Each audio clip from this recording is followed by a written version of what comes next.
And hello and good morning. I'm David Boles, and this is Boles.tv, B-O-L-E-S dot T and a V. Our video on demand, other than Twitch, is also available on YouTube. And our username there is Boles Blues. all one word. Or you can just go to BOLES.LIVE. And you can kind of find us there. Well, we had an interesting day yesterday, and for some reason my headphones are very loud as we try to figure out what is going on with our new way of streaming. Have I messed something up here? I don't know if I messed something up. There we go. That's a little bit better. Now, if the music is too loud or if it's bothering you, you can let me know, but I think the music is okay. I think the mix now in my headphones and the microphone is okay. So yesterday finished the stream about 11 a.m. And then immediately after I finished the stream,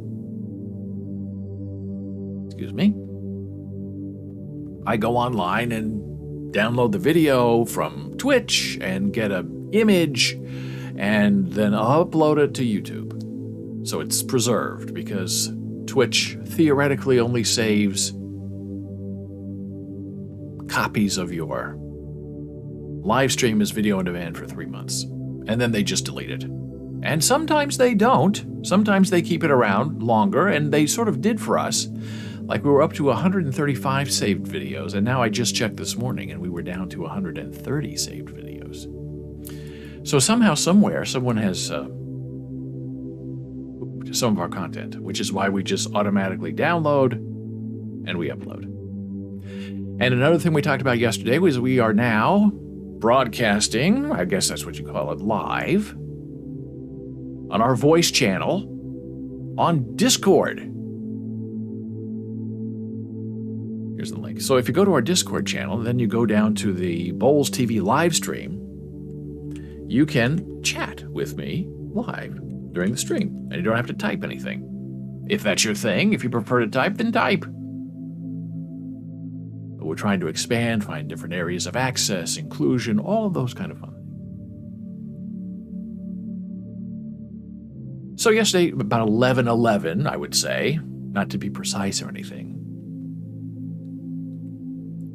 in pops my inbox.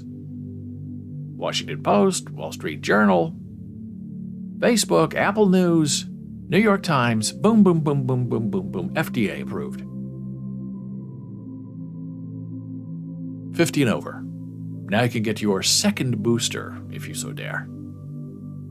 And I was ecstatic. I was delighted because it's been about 6 months since we had our first booster, which we got last August. And the new recommendation is as early as 4 months after you got your first booster, you can now get your second booster.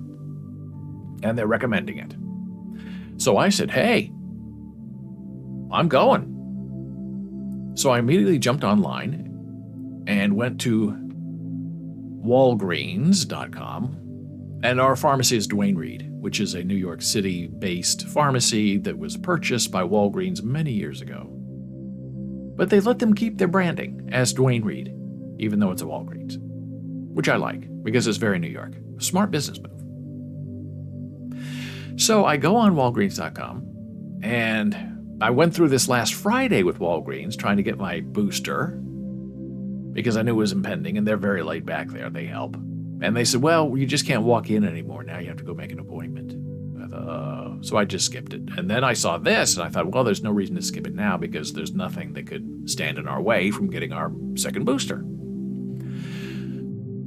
So I go on to Walgreens.com, I pick a time, and it was 11:15 by the time I got on there, and they said, you can have an appointment at noon. I thought, what? So I made an appointment for myself. I made an appointment for the Jana Marie at 12:20 because that was next, and the next available appointment was 3 o'clock. And I know why, because the pharmacist goes to lunch at 12:30 for an hour and a half. So I printed out the codes, put on our coats. Jana happened to be home yesterday, and we just ran over to Walgreens. And they didn't have a reservation. Well, you have to have a reservation. I said, I have my reservations printed out right here. And the woman behind the cashier was like, oh, he has a reservation.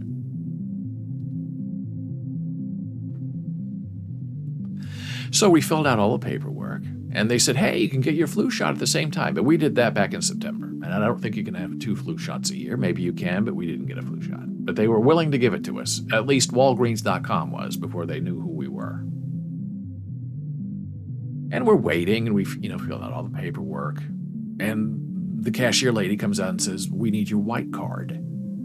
Now, sometimes I don't hear things well. Everyone's wearing a mask, and this person has maybe a little bit of an accent that I'm not familiar with.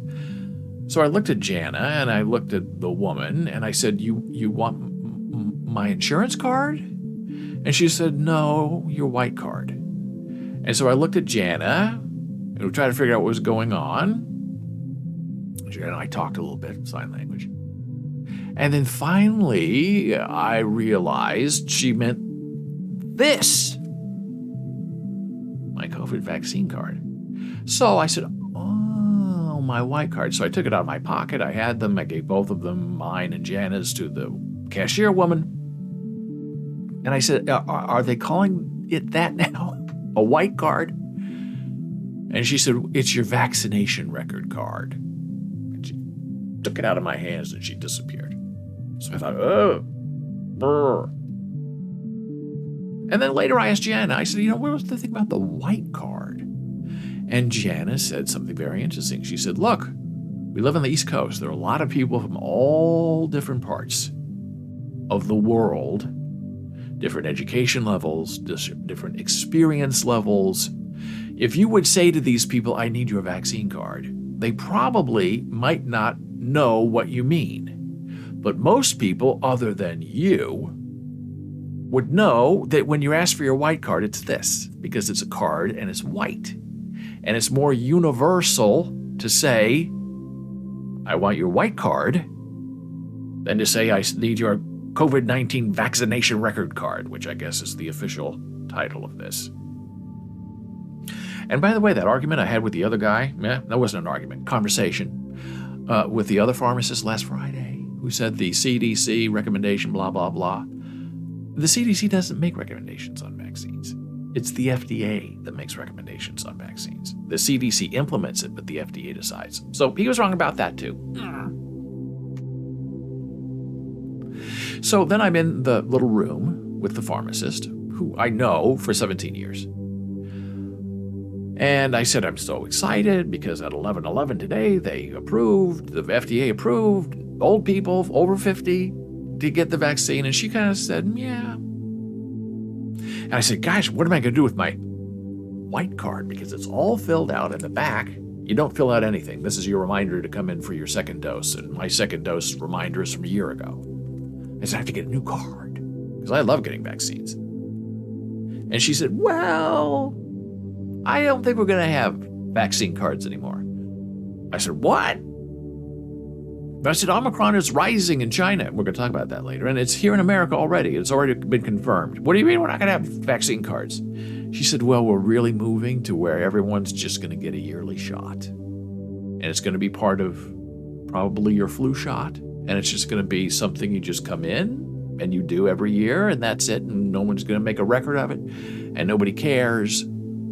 And the cards will be done." I thought, well, that's interesting. And then she said, "But we're in trouble."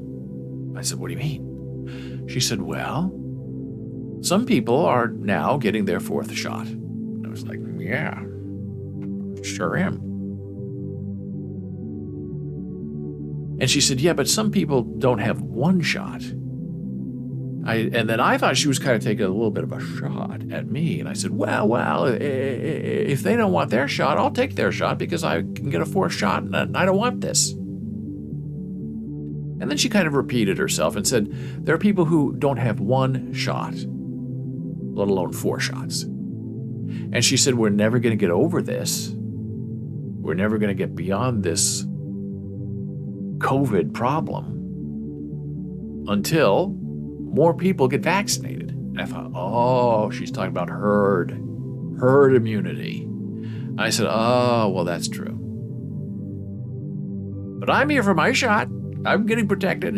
And then she said, which I guess was a shot at me and maybe others, she said, yeah, we see the same people over and over and over again. And then she paused and she said, and we need new people coming in. people we've never seen before. And I said, well, that's a good point. And then I was done. Janet went in and got her shot. And every time this happens, 4 times now with Jana Marie, 5 minutes after her shot, she's woozy, she's nauseous, she doesn't feel good. Very weird. Me, about half an hour after I get my shots, I feel slightly lightheaded. Oh, there's Mr. Gordon. The song lyric, "Hit me with your best shot," takes on new meaning. Pat Benatar, love her, and it is your best shot. So we went back home, and half an hour later, I get a little bit lightheaded. My arm, I don't want to say stiffened up, but I could feel it in my injection site and down the rest of my arm for about an hour. Slight headache, and then, in an hour, for me, it goes away. Jana's flat on her back, can't move. She hasn't moved from the bed since yesterday at noon. She's just there. Now, she usually says it feels like 1,000 needles are poking all over her body. And today she's not saying that. Today she says, I'm very tired, I have a headache, and I feel some things poking at me, but not like it was before. So we all react differently. And there are people we know, back in the Midwest, who don't have one shot. And very good friends that they know in our circle have died of COVID because they didn't get the shot. And they've just stayed inside and not gone outside, scared of the after effects of getting a shot. And they're not healthy, meaning they're overweight with lots of health problems, and they will not get a shot. And now I know that they think that they've outsmarted the virus. Oh, it's over now. No more shots. Everybody's taking off their masks, especially in the Midwest and Iowa and Nebraska. We're in the clear. And I just want to say, not so fast. You might be done with COVID, but COVID is not done with you. It's not going anywhere. It's here for the long term. And I'm going to discuss that with you in a moment. But here's an interesting thing that we have discovered about code switching. And sometimes you just code switch and you're not really realizing you're doing it. Like a hearing person talking to a deaf person. The hearing person, as best they can, if they know sign language a little bit, code switches grammar, syntax in order to communicate with a deaf person. And deaf people are experts at code switching because that's what they're forced to do, because so few people in the world know or are able to have a conversation in American Sign Language. So they have to code switch their understanding of grammar, syntax, and sentence structure in order to try to communicate. And a lot of hearing people look down on the grammar structure of some deaf people, and it's kind of a problem and can be humiliating.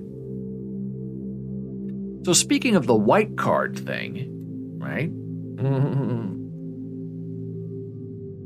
I have a tendency to say, I'm going to the skin doctor tomorrow.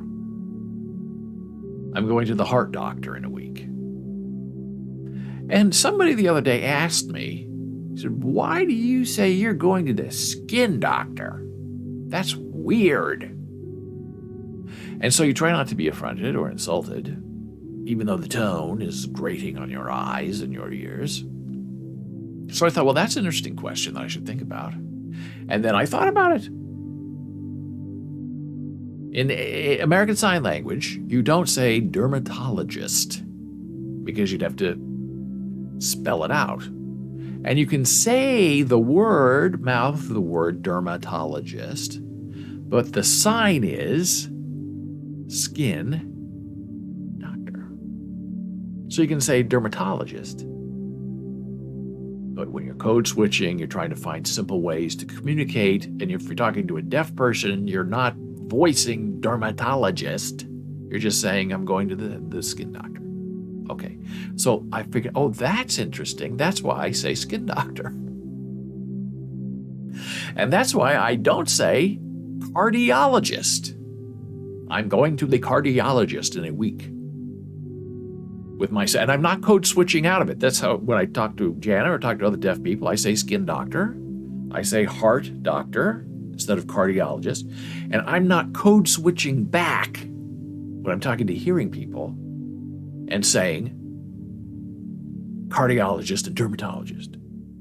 I say to hearing people, without really realizing I'm doing it, skin doctor, and heart doctor.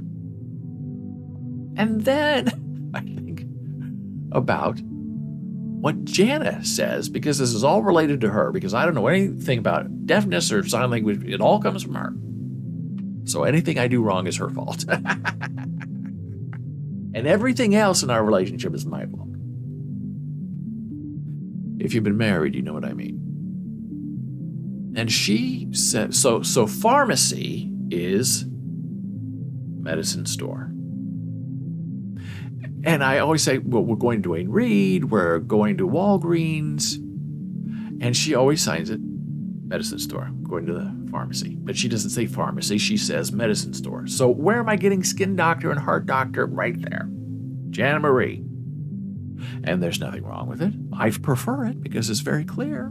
You're being very concise in what you're talking about. Skin doctor. Oh, he means a dermatologist. So if I say skin doctor to a deaf person, they say, oh, I know what you mean. But if I would say dermatologist, finger spelling, they might not understand what it means. So if you want to be understood and you want to be as clear as possible, sometimes it's best not to have to code switch. You can just say skin doctor, foot doctor. Now, dentist tends to be, is this sign dentist, but it tends to be dentist. It's not tooth doctor. Going to the tooth doctor. I don't believe we use that. People know what that sign is. They know it's dentist.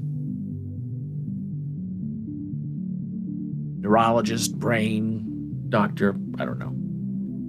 I hope I don't ever have to find out. Right now, I'm completely satisfied with skin doctor and heart doctor. That's enough for me. No more doctors. And pharmacy store. Medicine store, excuse me.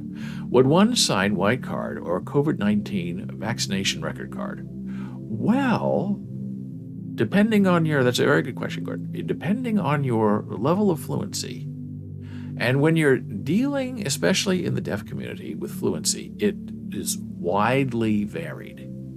And English is not really clear to deaf people who don't have a hard time learning English. So if we're studying this, you'd probably say, and I'd ask Jan if she were here, but she's unavailable in the bed, that it would be probably card or card, white. You would describe it in different ways.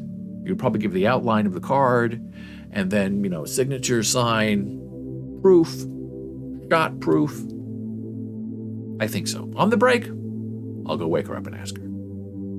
She's not sleeping. She's just like this. Oh. And she has to teach today.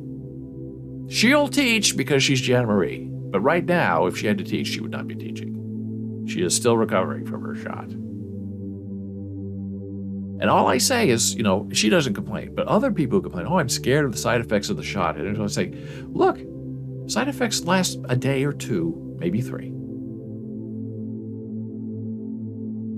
COVID is going to knock you down harder than that. So if you have a bad reaction to a shot, imagine what your reaction is going to be to real COVID.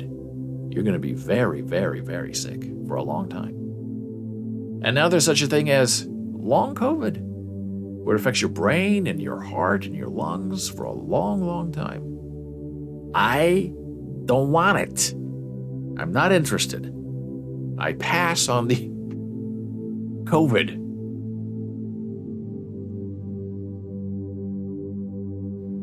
And this is what's interesting, and I am slightly bothered by this in an intriguing way, that yesterday I went on the social media, as I do every time we get a shot, because I believe in shots, I encourage shots, and I put, hey, if you're over 50, get your shot. Jen and I got our 4th shot. We're now twice boosted. You have to wait 2 weeks to have it in effect, but that's okay.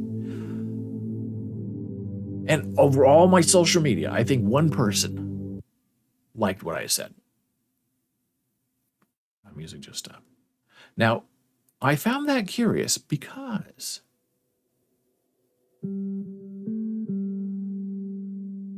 Every other time. 3 other shots.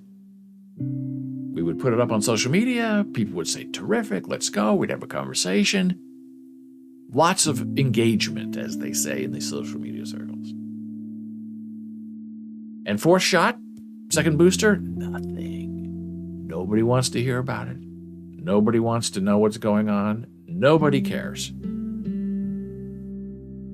Which I suppose is sort of telling. Because a lot of people think that we're done with Omicron. COVID. It's over. The governors say take off your masks, go back to normal, behave as you used to. Which I think is really dangerous.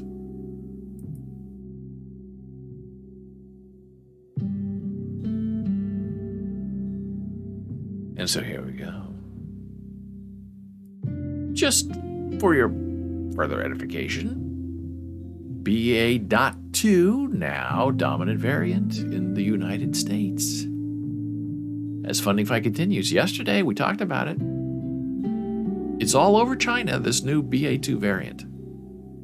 And it's vicious, as you're going to find out, and it's everywhere. And our current vaccines don't really do anything good about it directly, but by being vaccinated, you have a better chance than if you're not vaccinated. Which is why I think suddenly the FDA, in the span of about 4 days, said, okay, 50-year-olds, go get your shot. And it's a hard recommendation if you're over 50. Don't mess, just go do it. Checking my stream health, it looks like I'm jiggling a little bit. I don't like it. And I don't know why. So, the highly contagious Omicron BA.2 is now the dominant variant of COVID-19 in the United States, according to the CDC. This subvariant, which is more transmissible, but not more severe than the original Omicron variant that hit the U.S. earlier this year, spread widely last week, according to the CDC data released on Tuesday. BA.2 now accounts for more than 54% of cases nationally, up 30% from the previous week. Oh boy. BA.2 accounted for more than 70% of COVID-19 cases in New York, which had been on the front line of previous surges during the pandemic. The new subvariant continues to spread. The overall numbers of COVID-19 cases, deaths, and hospitalizations are still falling, which is good news because some people are getting vaccinated. A daily average of 27,000 new cases and 690 new deaths were reported as of March 27. So, nevertheless, the Biden administration has been ringing the alarm bells, warning that it's not prepared if the country gets it with another new surge, should BA.2 or another future variant take off in numbers like America saw this winter with Omicron. And fresh from the Hill, 5 things to know about Omicron subvariant BA.2. Slightly scary. It's now the new dominant strain in the U.S. It's more transmissible than previous Omicron strains. It's thought to be about 30% more transmissible than the original BA.1, which itself was already more contagious than earlier forms of the virus. Ooh, I don't like this. BA.2 has been called the stealth variant. Yeesh. Stealth is not good when you're dealing with public health. BA.2 has earned the nickname stealth variant because scientists have had a harder time tracking the subvariant than they had with other strains. A missing gene in the BA.1 meant it could be tracked through a regular PCR test, whereas BA.2 can be identified only through genomic sequencing. The same is true for BA.3, which is increasing in various places, but at low rates. Omicron BA.2 subvariant shows no evidence of severe disease. Despite the subvariant's high level of transmissibility, evidence so far shows that BA2 does not cause severe disease. That's very good.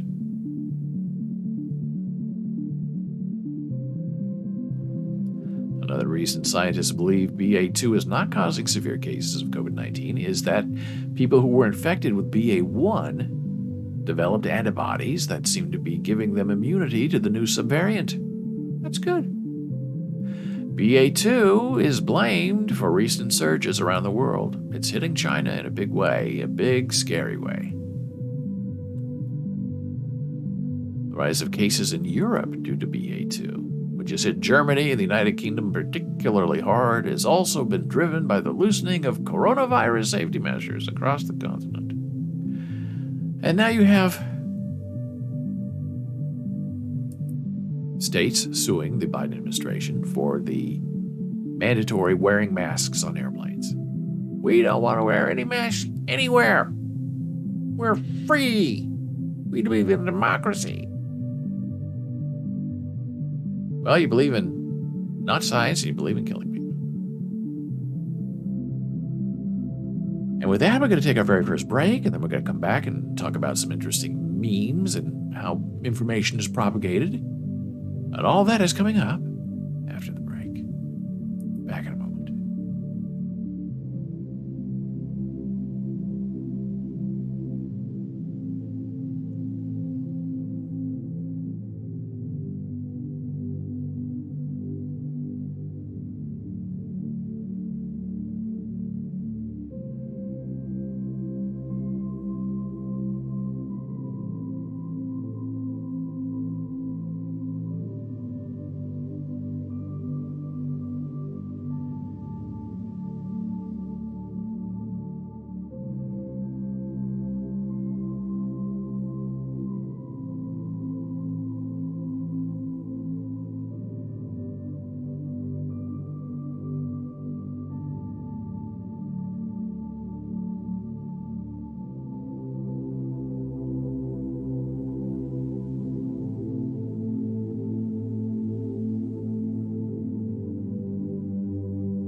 And we're back from break.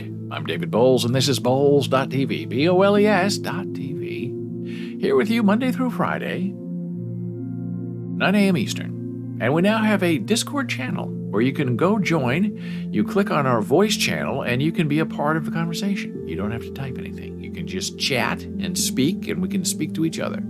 It sounds pretty neat. And I've seen it on other live streams, and it's very interesting. So that option is always there and always available. So on the break, I went in and poked the beast, as they say. The resting uncomfortably Jana Marie. And I said, hey, I'm talking about you on the live stream today. She said, yeah, I know. It's nothing new. And I said, hey, we have this issue. Oh, here's Gordon. Fun thing, there's another Twitch I follow that has a fun use for channel points. You can push forward reminders of the host to stretch, have a sip of water, and other such things. That's very true. I think we have a couple of channel point redemptions. I think one of them is I will write you a poem for a certain number of bits or something, and Jan Marie will sing a song for you for a certain amount of bits, but we're not using it in a smart and efficient way. But there was one person here maybe a week ago who was very young who wanted me to inhale the helium balloons. And I said, I'm not going to do it because that's my birthday gift from Jana Marie. But I would do it for 250 bits, 250,000 bits. And that person showed up every day and said, please do the helium and make your voice sound funny. I said, well, if you have 250,000 bits, I'll do it. Never came back. But I like the idea. And you can redeem bits and have contests. We used to have a tic-tac-toe game that we would play here. But it seemed to slow down our stream a little bit, although Streamlabs said it's not slowing down your stream. But when I took it off, our stream got better. So lots of opportunities for fun things. But I believe we can play 8-ball. Exclamation point. 8-ball. Will it rain today? And the response is very doubtful. And then being laughed at by a snake. You can play 8-ball right now. Exclamation point 8 BALL. In. So I poked the beast and told her we were having this conversation. And I don't think she would have really opened her eyes very much to have this conversation with me. But I said, hey, Gordon's asking. And she was like, oh, it's Gordon. Okay, it's not you. I said we were talking about, pharmacy store, medicine store, and skin doctor. And said, the white card, you remember the white card from yesterday. Vaccination card for the deaf. How would you do it? And she very quickly said, vaccination card. That's it. I said, so you don't bring up COVID, you don't bring up white card. She said, no, the white card, she said, that's really for hearing people. Low information, which we used to call low function, but we don't anymore. We're going to call them low information people who can't read, don't understand words, maybe don't speak English. White card, that's for hearing people. Shot card, vaccination card, I think shot card, that's the deaf way. So now Gordon knows. So this whole Will Smith thing, slapping Chris, is very interesting to me because my podcast is called humanmeme.com. And what is a meme? How is information propagated from one person to another? Gordon says, I love how blunt it is. That's a very good observation because the deaf community is very brief and very direct and very blunt. And hearing people don't like that. Hearing people like confusion and fuzziness. And that is one issue. Oh, that's a very interesting topic. Talk about communication. That Jana sometimes has in her various jobs. Because as a deaf person speaking to a deaf person, you're very direct. You did not get the job. We are not sponsoring you for job placement. That's how you say it. But then you're dealing with people higher up in the hierarchy who are hearing and who don't know anything about the deaf community, but think they do. And they say, oh, that's too harsh. You can't say it that way. You have to say, well, after further consideration, we're going to perhaps maybe think about sponsoring you in the future if it's possible. And Janet tries to stand up and say, look, you cannot be fuzzy in a hearing way with deaf people. You have to be direct, use their culture, speak at their level of language so they understand. You're writing this like you're an attorney trying to protect your backside. And maybe you are, but the deaf person is going to read all that obfuscation that you're putting in there, trying not to say no while saying no. They're going to take that as a yes. Because it's not, no, I'm not sponsoring you. So it causes a lot of communication problems and a lot of unnecessary aching on both sides of the dyad that don't have to be there. And that's why managers have to trust the people that they're working with. Say, well, I'm not deaf. You're in the community. You know what you're doing. So you talk to them and you let them know what's going on. Because otherwise, it's a madhouse and nobody knows what's going on because the hearing people don't want to say what they mean. So that's why directness is sort of not valued, but necessary.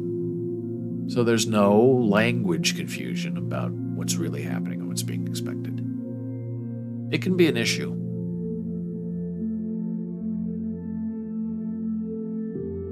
So talking about memes, this whole Academy Awards slapping thing is never going to go away, and is now unfortunately going to be with us forever. And I feel bad for Chris Rock because he's the one who got slapped, he's the one who got hurt, and he's the one who's going to look bad in all of this because every photograph we have is of Chris Rock being slapped. So it's something he's going to have to live with. And there's some people saying, oh, this was a big joke. It was all planned out from the beginning because the Academy Awards are irrelevant, and now they're relevant, and everyone's talking about the Academy Awards. And I say to that, no way. The Academy Awards, the Academy calls themselves the Academy. They don't want this kind of attention. They're old. They think they're classy and they're stoic. And they would never stoop to the street level of a bitch slap on television. Definitely wasn't planned. So immediately when you start seeing all these memes, Will Smith slapping, I was immediately taken back to one of my favorite memes, slap memes, if you will, is of Batman slapping Robin. And they're very funny. And people take this from the original comic book. I think he was trying to slap some sense into him. Wake up, Robin. This isn't happening. And people then take liberties and write their own words. Hey, Batman, what are you getting your parents for Christmas? And Batman slaps him and says, my parents are dead. Now, that's not real. They made up that dialogue, but it looks real. They did a good job on that one. And Batman slaps Robin, which is very funny. And it's, if you do a Google search on Batman slapping Robin, you're going to get all kinds of results. Don't tell me I'm wrong, you brat. Proving Superman's guilt is my whole mission in life. Ow, Batman. Your grief has obsessed you with this idea of vengeance. I beg you, give it up. I took you as my partner. Taught you all I knew. Are you with me or against me? In a plan of vengeance like this, I can't be with you. That's not terribly funny, because I think that might have been part of the original comic book. But we'll keep looking. And here it is. Oh, I guess this is the original. Somebody put this on a wallet, which shows you how memes grow and how information is exchanged. It begins in a comic book, then goes on social media, then ends up in your pocket on your wallet. Here's one that is not real. Look, a dog. They're called floofadoops. Slap. It's funny. And of course, here we go. inevitable. With Chris Rock getting slapped and Batman slapping Robin, same thing, same look. We're already seeing this all over the media. Gordon says apparently this comic takes place in an alternate reality where Superman has killed Batman's parents.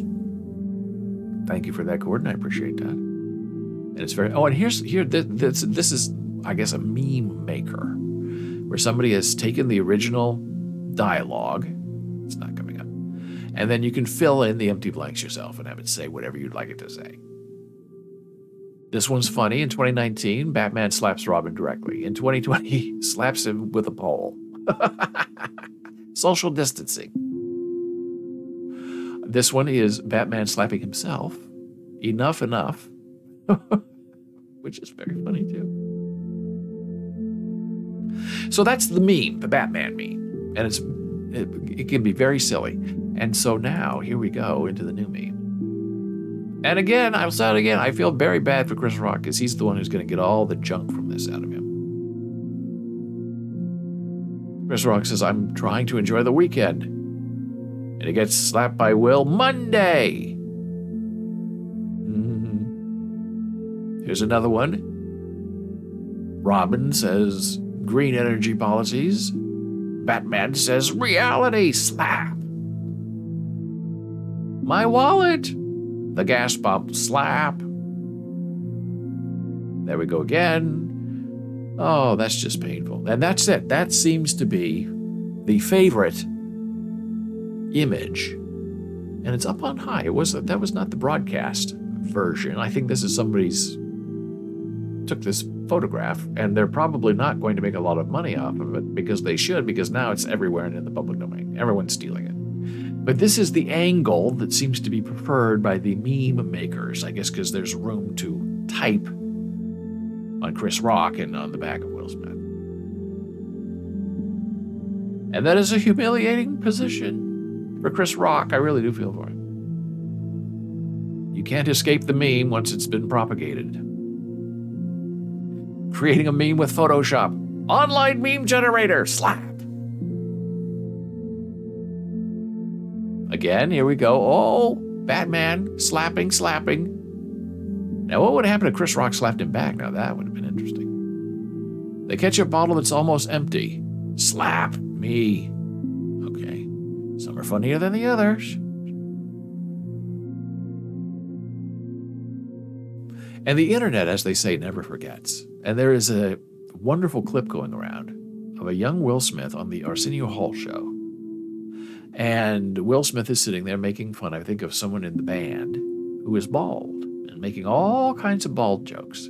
So be careful.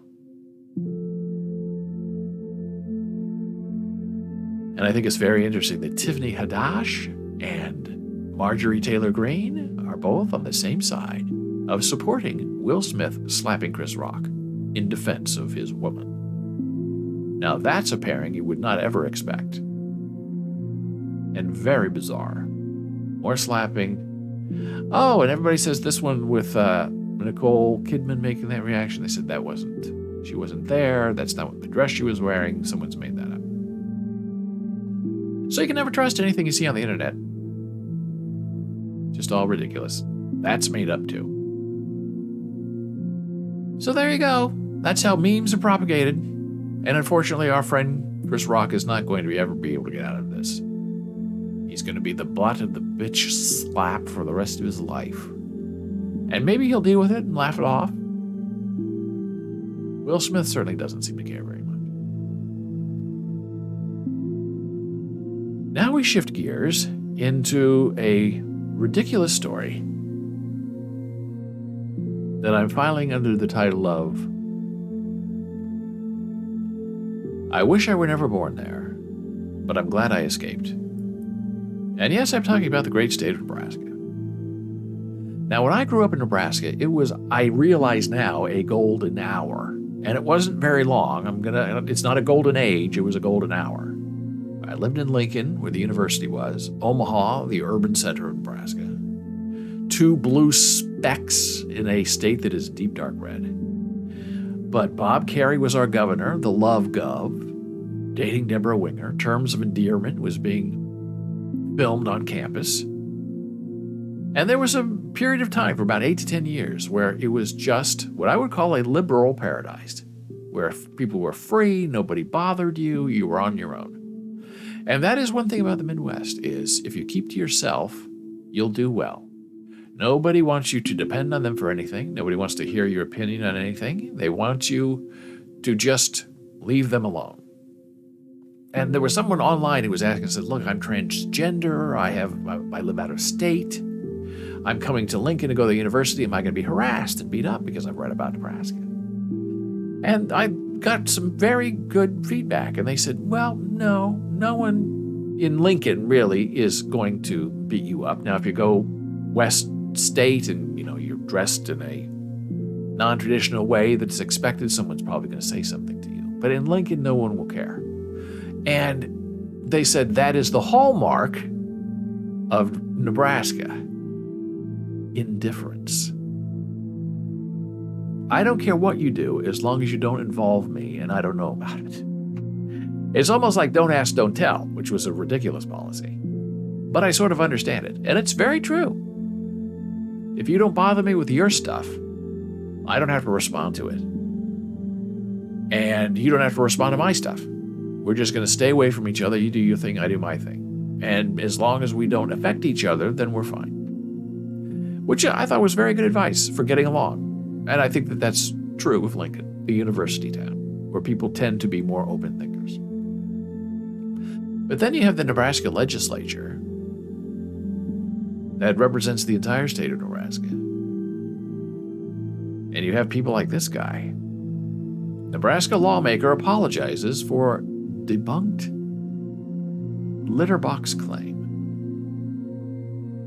That means I didn't even want to look at it because it's so embarrassing. And somebody said to me the other day, which I thought was a terrific line, about these hardcore Trump-style Republicans. Ron DeSantis, Josh Hawley, Tom Cotton, this nut. Their whole philosophy is, if you can't make me say I'm wrong, I win. Now that sounds ridiculous. It sounds like you're dealing with a 3-year-old child. And I guess in many ways you are. That's the mentality that the Trump followers have. If you can't make me say I'm wrong, I win. I'm not going to say I'm wrong. I'm not going to admit to anything. I'm going to double down, triple down. So if I don't say I'm wrong, I'm right and I win. That is the attitude and the mentality. Now, how do you deal with those people? How do you legislate with those people? I don't know. And I don't understand why people are electing them to office, except for the fact that they believe as they believe. If I don't say I'm wrong, I win. I'm taking a big sigh because this is just so ridiculous. A Nebraska state lawmaker apologized on Monday after he publicly cited a persistent but debunked rumor alleging that schools are placing litter boxes in school bathrooms to accommodate children who self-identify as cats. Now, you think that's just ridiculous on the face of it, but then you go back in time and Hillary Clinton and the pedophiles in the basement at the pizza place. I mean, it's just the wild, unsupported, unimaginary obsessions with things that didn't happen. People are still waiting for JFK to show up at Dealey Plaza. JFK Jr.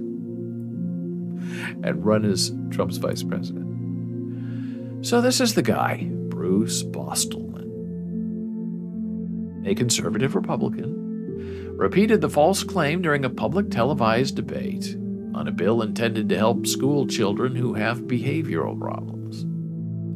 His comments quickly went viral with one Twitter video. Now, do you see how that just flipped out? It went from blue to gray. That is because my desktop keeps refreshing.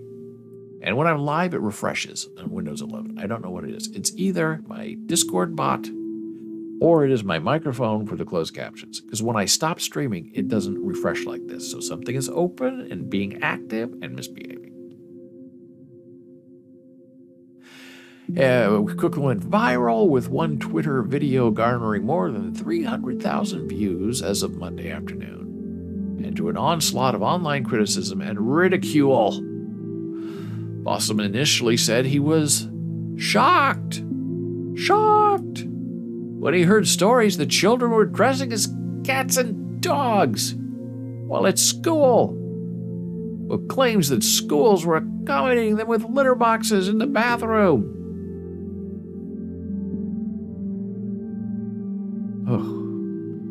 They meow, and they bark, and they interact with their teachers in this fashion, Bosselman said during the legislative debate. And now schools are wanting to put litter boxes in the schools for these children to use. How is this sanitary? So the question is about sanitation, not about an insane theory. The rumor has persisted in a private Facebook group called Protect Nebraska Children, and also surfaced last month in an Iowa school district, forcing the superintendent to write to parents that it was simply and emphatically not true. But they don't care. If you can't make me say I'm wrong, I win.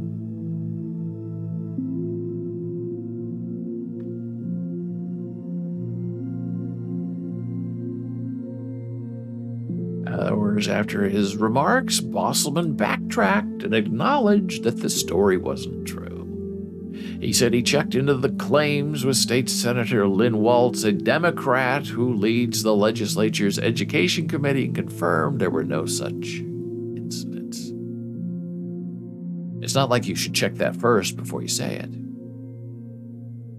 It was just something that I felt that if this is really happening, well, we need to address it and address it quickly.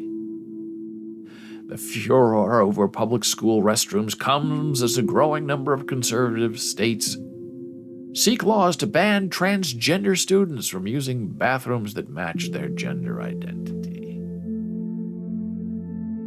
So I guess it's, never too late to blame a child and humiliate them and try to make them feel terrible about who they are and what they need to become.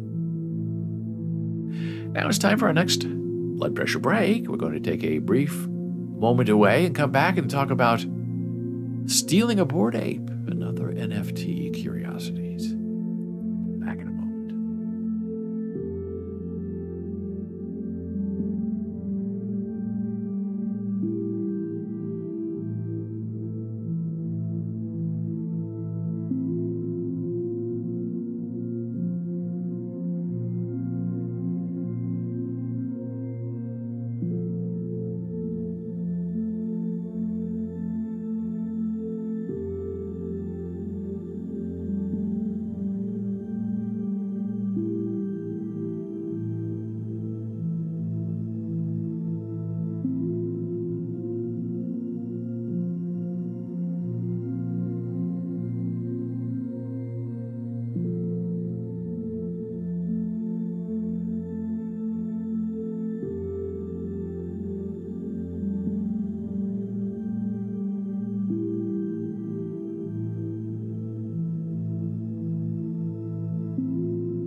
And we're back from break. I'm David Boles. This is Boles.tv, BOLES.tv. Checking in on Jana Marie. She is okay and resting, I guess, comfortably now. Feeling a little bit better. Have a nice lunch and hopefully get the knives to stop poking at her. But that's the price we pay. So in New York, in the 60s, mainly the 60s, not really the 70s, they used to have happenings where you just kind of get together and do things, and you'd put on a show. And one of the most famous places that would put on a show was La Mama, Ellen Stewart. And a lot of artists got their start there. She owned the building. She bought it early in the 60s, and then the building was like 5 stories tall, gorgeous, worth millions and millions and millions of dollars at the time that she died. But she was into these happenings. And Howard Stein, who was my friend and mentor at Columbia University, talked to Ellen about this and said, how do you decide what shows you want to do? And she wouldn't really want to answer him, because she didn't know how to explain it. And he said, well, do you read the script? Are you moved emotionally, intellectually? Is it political? What is it? And she said to Howard, I gotta feel it. And she did this. I gotta feel it in my hips. And watching a 70-year-old man reenact this conversation with Ellen Stewart, moving his hips like this was hilarious in itself. And Howard always had change in his pockets, coins in his pockets. So when he was nervous, he'd put his hands in his pocket and rattle the coins. So he's doing, this, I feel it in my hips, and his coins are dancing in his pockets. Very funny. And he tells that story because he then asks us, his students, what does it mean? He said, I don't know what it means. I feel it in my hips. Is that a philosophy? Is that a theory of creating theater? I don't understand what it means. And no one could really explain it, except it's just something, she feels it or she doesn't feel it. But why in the hips? I don't know. Is it sexual? Is it dancing? He didn't know. We didn't know. Nobody asked Ellen. But she was very beloved by all the people that she helped, because you'd walk in, and if she liked you and you had an idea for a show, she'd say, okay, you're on. You're at La Mama now. It's amazing. I saw some shows there. Very interesting stuff. Wonderful space. And I'm bringing all this up because now, this coronavirus thing has really forced, especially theater companies, to find interesting ways of putting on shows where you don't have everybody crowded into a little 99-seat theater off Broadway, and breathing on each other. And who wants to wear a mask when you're trying to enjoy a show? So there are some theater companies that try to find ways to have a happening, have things exploded out of a 4-wall theater. And this popped up yesterday in my inbox, inviting me to a private performance. They only have these performances for 16 people at a time. It's called Chasing Andy Warhol, and it's from Bated Breath Theater Company. And I have no idea what it's about. I read the press release. I couldn't quite understand it. But I understand it's a happening. You don't have to understand what's happening at a happening because you just feel it in your hips. Chasing Andy Warhol is an immersive and theatrical walking tour production. Now, I love that. You're not in a theater. You're out in the open. You're walking around New York City. You're having fun. A walking tour production that employs Bated Breath's unique multimedia approach as scenes inspired from Warhol's enigmatic life unfold on the streets. Now, do kids today know who Andy Warhol is? No. Was he strange and a little scary person when he was alive? Yes. Did I know somebody who used to work with Andy at the factory and make movies with him? Yes. Did he think Andy was strange but a genius? Yes. And he was our film instructor at the University of Nebraska, Lincoln. Enigmatic life unfold on the streets, behind windows of area businesses, and inside secret locations along the route. Despite Warhol's celebrity and fame, he was also an obscure, mystifying persona who preferred to remain elusive. The show will present a distinct blend of immersive theater, dance, film, art, and puppetry. Now, when was the last time you went to a show with that puppetry? To peek into the iconic artist, which goes beyond the hype and into the deepest feelings of a profoundly complex person, whose legacy continues to bombard our senses at every turn. Talked about Andy Warhol yesterday, selling his Marilyn Monroe. Or somebody selling his Marilyn Monroe shot painting for $200 million. So here's the strange, I would say, performance schedule. Thursdays at 5, 5:45, 6:30, 7:15, 8, and 8:45. Those are weird theater times. So the show seems to last maybe, half an hour? 16 guest performance at a time, which I also think is really interesting and just lovely. That's an experience. And you can get tickets right now. So you have to arrive at Astor Place in New York City, Greenwich Village, 1 hour prior to showtime, and you can purchase rush tickets for $25. You can select any performance time that day that is convenient for you.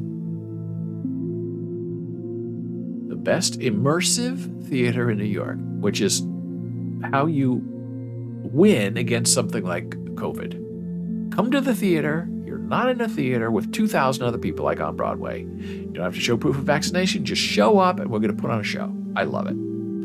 And here are some of the wacky images from the production.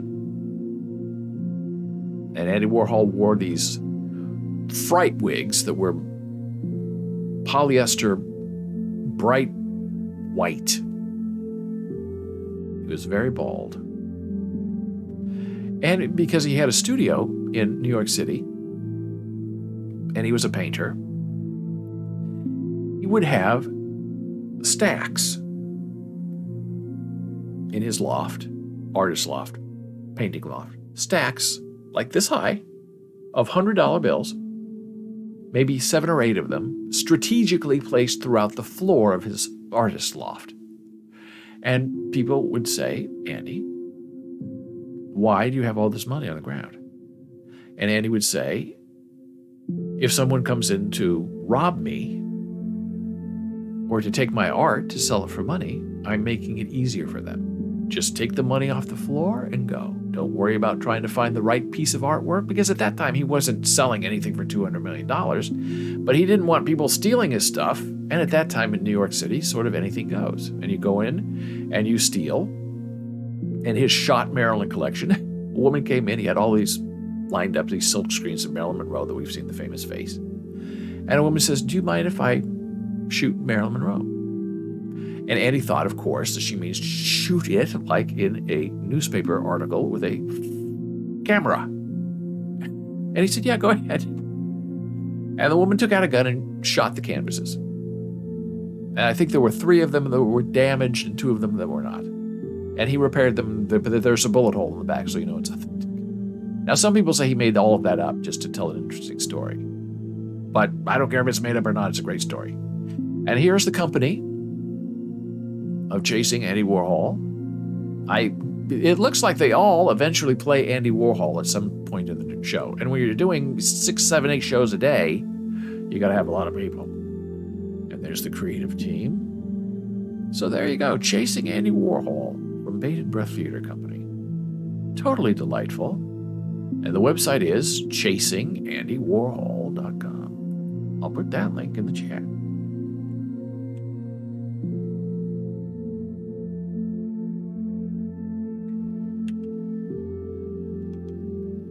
There you go.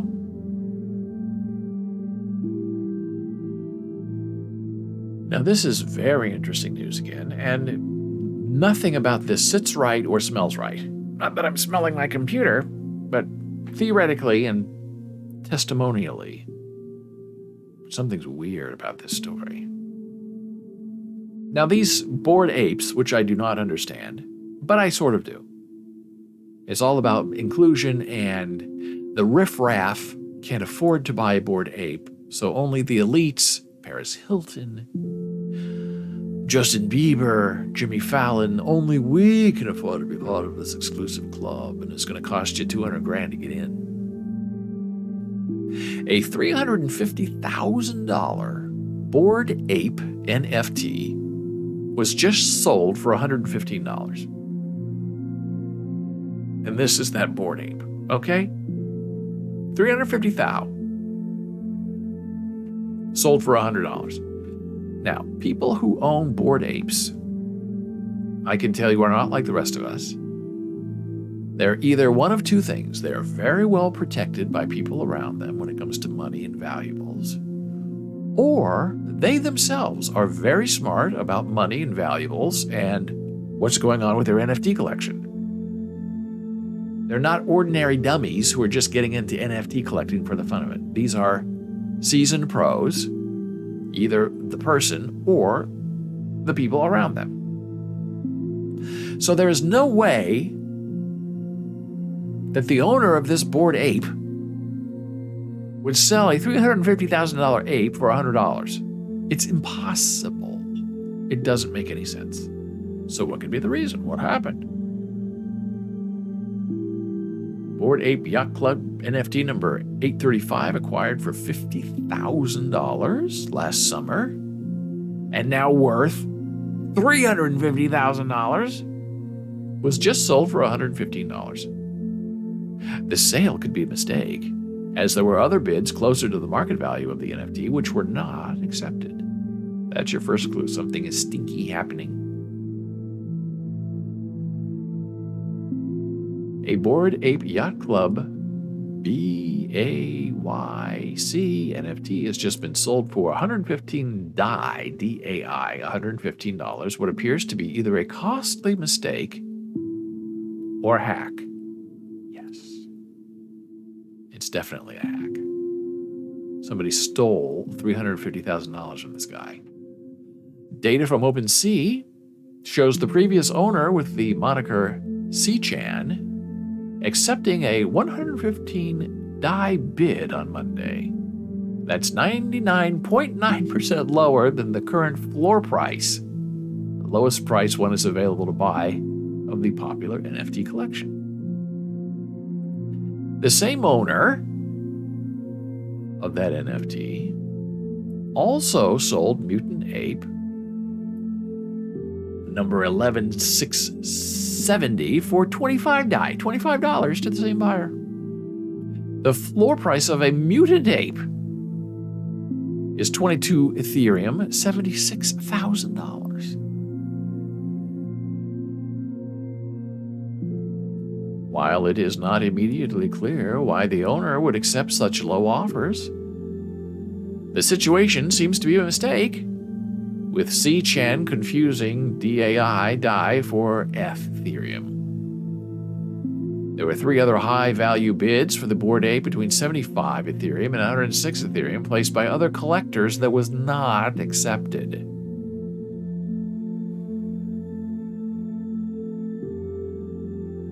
And here's where it gets interesting. When reached for comment, after the publication of this report, the owner told the block that he was in the process of figuring it out as well. He said that he maintains a high degree of security on all of his accounts, especially during periods of travel, and would be hard-pressed to call it a hack. The owner also added they were traveling and had not initiated any transactions. Well, now you're fooling yourself if you don't think you were hacked, because that means you accepted the bid. What's strange about this whole situation is that the previous owner had to approve their wallet to be able to interact with DAI. That means the transaction will have had to pop up asking them to approve the use of the stablecoin, a sign that the payment wasn't being made with Ethereum, which is a very interesting thing. They then sold both the Bored Ape and the Mutant Ape within a minute of each other. Okay, no, you can't do it that fast, unless you're doing it wrong. suggesting they had decided to accept both offers in one go. Unbelievable. While this might suggest that this was a deliberate move for some unknown reason, a glance at the buyer's wallet shows otherwise. The buyer had been continuously placing bids in DAI on multiple Bored Ape NFTs, seemingly looking to trick someone into believing their offer is in Ethereum and accepting the purchase. That suggests the seller fell into the intentional trap.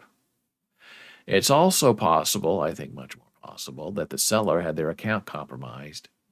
One Bored Ape Yacht Club member tweeted that he had contacted C-Chan and that he was not aware of the sale, suggesting that he had probably been hacked.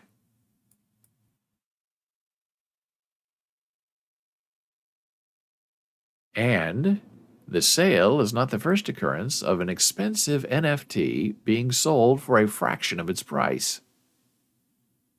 An NFT collector mistakenly sold a CryptoPunk worth $850,000 for only $19,000.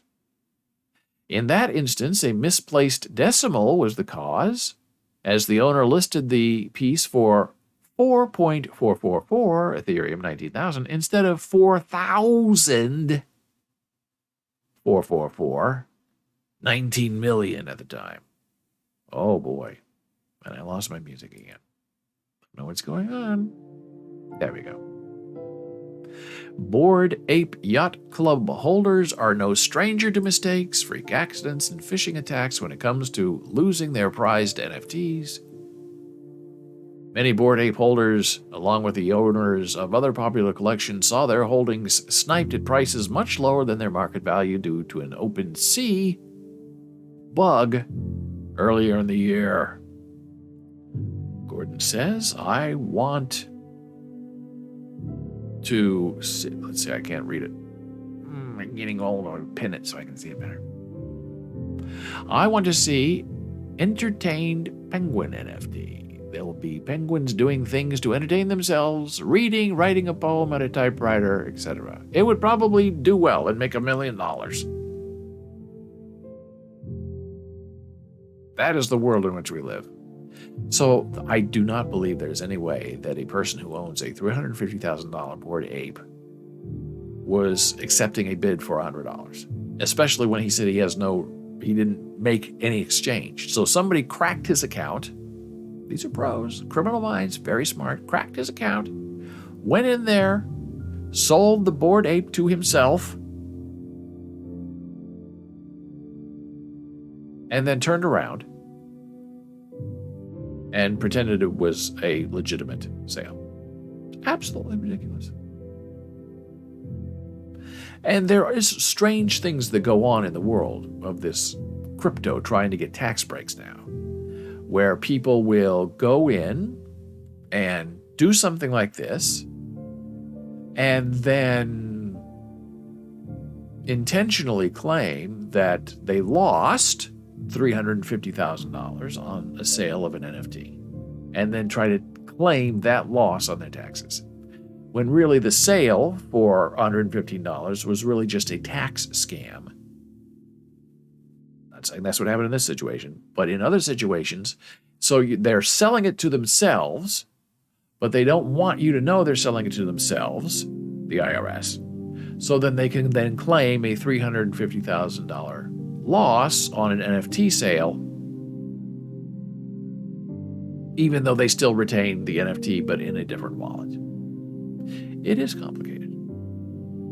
And now we're going to take our final blood pressure break of the day. I'm going to come back. I'm going to show you a new artist and a new NFT that I just happened to come upon this morning. And we'll be back in a moment.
And we're back for break. I'm David Boles. This is Boles.tv, Monday through Friday, 9 a.m. Eastern, as long as everything goes well.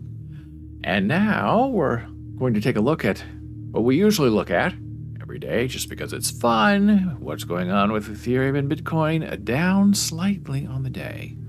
I have learned that the day begins at 7 p.m. Eastern Time. So it started the day at 3,400. Went up, went down, way down, like around 2 o'clock. In their morning, 9 p.m. at night, down at 3,300. Then it went up. Now it's back down again a little bit.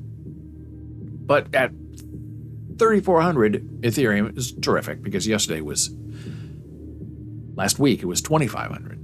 And Bitcoin is, it says it's down $300, but it's still $47,000 for one Bitcoin. Just amazing, amazing stuff. Making a comeback. Bad for buyers, good for creators. And what's the gas fee like right now? $37. That's high for gas.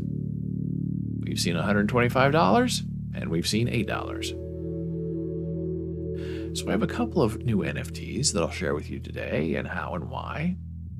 This one back here you're seeing, this is an Ian Jones creation. Love his stuff. He makes ancient masks and updates them with these crazy neon colors, which I just love. This is my Pixo Pop from Sabat. So here's the collection. There are a couple of new things in here. This is the latest one that I found this morning, actually. I happened upon it. Crazy Clowns. And this is a sort of new artist.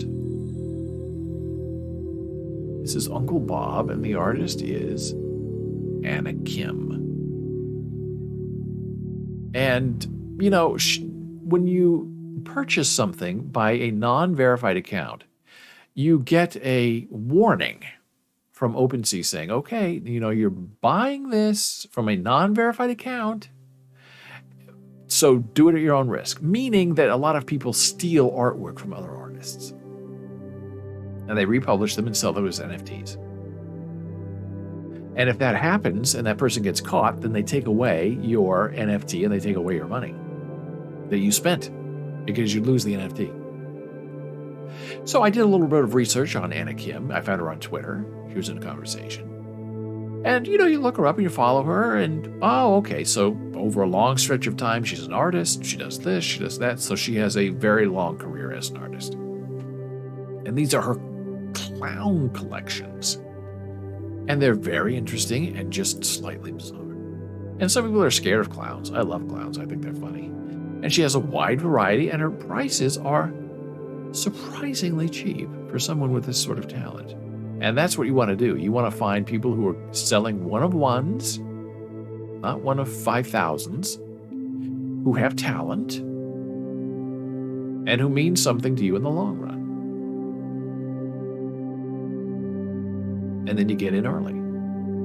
And you get on their white list, and then you get early access to the next creation at a discounted price. So it's about relationships, business relationships, whatever, fine, whatever you want to call it. And new artists like this with talent, it's probably going to cost you $200-$300 to buy something of theirs, which is, in the scheme of things, very cheap compared to a $350,000 computer-generated Bored Ape. Now, someone like a Sabat or a Wes Henry, one of theirs on a white list, exclusive, not a one-of-one, maybe a one of 10, 11, that's going to cost you $800 to $1,000. But there are a lot of very interesting artists out there, and you can tell who's drawing artistically and who's just making AI junk. And I find her to be very talented. And she was posting on Twitter saying, all of these people are making bids, they're buying my stuff, why? And the other experienced NFT artists are saying, that's what you want to have happen. Don't ask why. Take the money and run. And she has all kinds of different collections. And it's unfortunate she's not verified because she should be. But I don't know how OpenSea verifies people. I don't know if it's based on volume or length of time or if you have to provide them information. But you really can't go wrong when you find somebody, not necessarily young, but just getting started in a space. And you're not taking advantage of them, you're supporting them. And when you buy in at this price level, the chances are it's only going to go way, way, way up. But, I don't buy for that reason. There are people who buy to resell on the secondary market. I don't do that. Now, here's another interesting thing. Oh, here are my Ian Jones pieces. I love this octopus and both one-of-ones and this multi-eyed thing from hell. Just delightful. So I have this Sabet activated ape. That is his Bored Ape. And then he draws his own people around it. That's what you do. And he's never had a problem with the Bored Ape people with intellectual property, where they now say, go ahead and use your ape and do whatever you want to with it, which is great. Very smart company. And Sabet said, if you own this, and if I sell out of this, which is very smart, I think it's like 20, and he had sold half of them. So he's trying to finish the sale. He said, if we, in 48 hours, if we sell out of this Bored Ape, I will airdrop, which means give away for free, this. For free. If you're an owner of the Bored Ape activated, you get this one for free. Now, that is something I find very interesting. Now, obviously, this one wasn't selling either. So he sort of solves two problems with one solution. Buy this one, you get this one for free. And this one sells out, and people have it, and then it goes up in value. Because the floor price is everything to an artist. The floor price is the lowest amount being charged for a piece of work. And you want your floor to be up if you're an artist. And if you're a buyer, you want the floor way down. And if you've heard the term sweeping the floor, that's when someone comes in, a collector, and takes all of the things that are being offered at a low floor price and buys them all, which then sweeps or raises the floor price. So sweeping the floor is a very good thing for the artist, and sometimes for a collector because you're getting good deals. So this was the reward for buying the activated ape. So now you have two. Now, when Sabet airdropped this, it happened at 5 a.m. I happened to be awake and working and it just popped up. It goes right into your collection, as they say, right? Collected, collected. Now, there are people who are not verified who airdrop you stuff that you don't necessarily want. And anybody can airdrop anything to anybody. If they have your wallet address, they just send it to that address. Well, if you're verified on OpenSea and you do an airdrop, it goes into your collection. But then, as you can see, I have 9 hidden things that were sent to me without me asking it to be sent, and I don't want any of this. So I have 9 that are hidden, but for some reason I'm only able to see 5 of them. And some of these are just blatant advertisements. Now somebody sent me this Valkyrie thing. I don't know what it is. Somebody sent me this Ukraine heart thing. Okay. I purchased something from this artist, and he sent me this, which I don't understand. Now, a lot of stuff is just PR stuff. It doesn't have great value. I don't even know what this is. Stoned apes. Not my style, not my collection. And again, from my light path friend who takes these images of light hitting objects and makes NFTs out of them.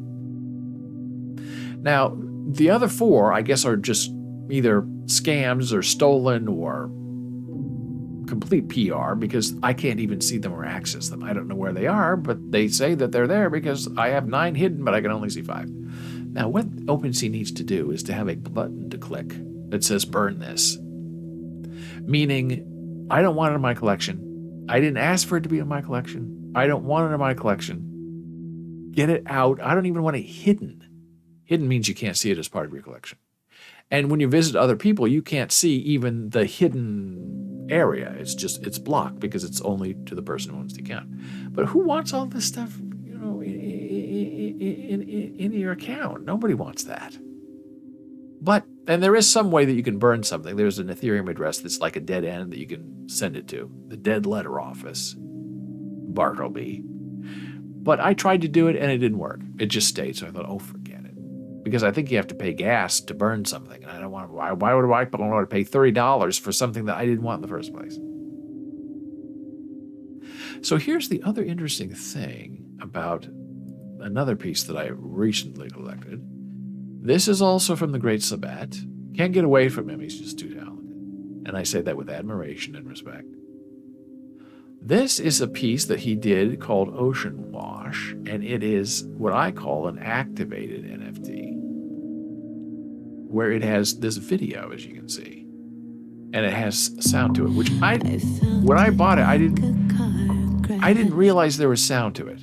And to be completely transparent, If I had known there was this awful music in here, I would not have purchased this.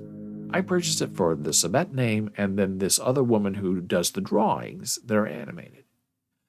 I didn't know she also sang until one day, because the sound is off by default on OpenSea, until one day I happened to click on something and then this terrible music started playing. I'll turn off my other music and I thought, oh no, what is that? It was this. So this is the Sabet piece that I call an activated NFT. I left you till my heart cracked. I felt it like a car crash.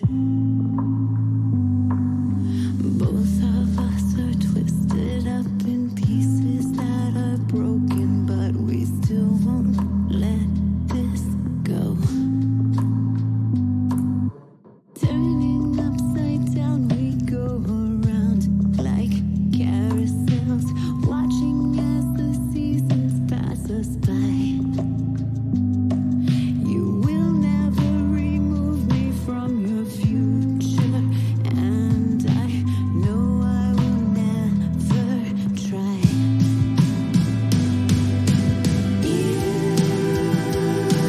The storms behind your eyes, all that I want. And Gordon says, sounds like someone trying to be Bjork, but failing. Till my heart cracked. Now that's I felt it like a very fair, crash. a very fair evaluation of this. Now, I love the animation. I love the colors. I love the angles. I think it's great. And this woman is in this Sabet Discord server, and they are trying desperately to sell out of this one. I think they have 18 of them or something like that. And they are now, this woman is now saying, okay, we've sold half. There are 7 left, something like that. So if we sell all of them out, we're not going to airdrop, which people would prefer. She said if we sell all of them out, everyone who is a buyer of this is going to have a private Zoom meeting with me and Sabet, the artist says.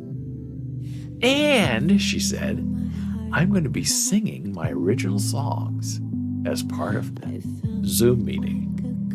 And I'm thinking right there, oh, that was the wrong thing to say. Now you're never going to sell the rest of them because your singing is terrible. It's whispery, it's raspy, it's not on key. Who wants to listen to that? So that's a good lesson. You know, I guess these animated NFTs often have some kind of music that goes with it. So I want to say buyer beware, and I was not aware.